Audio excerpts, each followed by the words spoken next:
It's dangerous to think that that's location dependent. What's that? It's dangerous to think that that's location dependent. It's Well, no, not. it's in Apple and you're going to get a higher price, and you're also going to get longer commitments because the people there understand commitments.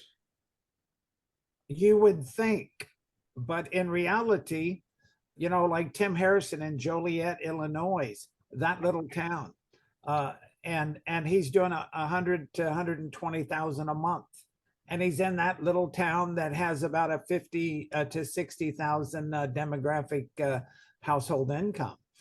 So it's not always that.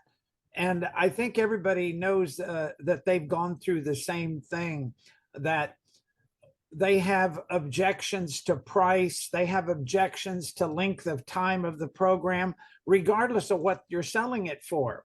But what they all agree is when they went up, and a lot of them did it stepping stone, and others just grew a pair and raised it right up. But every one of them all say the same thing. It didn't hurt their dropout. It didn't hurt their retention. It didn't hurt anything other than they're getting the same objections, whether you're asking for 200 or you're asking for 300 or 400. There's going to be people who say, wow, I can't afford that. Well, if they can't afford 300, you know, they're not going to afford 250. They're not going to afford 200. I mean, it's not that big a difference, but it's all about making sure that you're getting across the value of your program.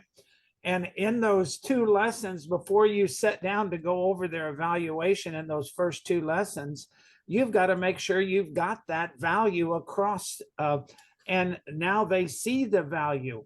And if you're not talking, if you're only talking physical, if you're talking about how good a shape they're going to get in, if you're talking about how good their techniques are going to be, then you can't charge those high numbers. But when you talk about development, life skills, lifelong benefits that go way beyond the physical, now it becomes just like the same thing that private schools have done. How can a private school charge 20 or 30,000 a year?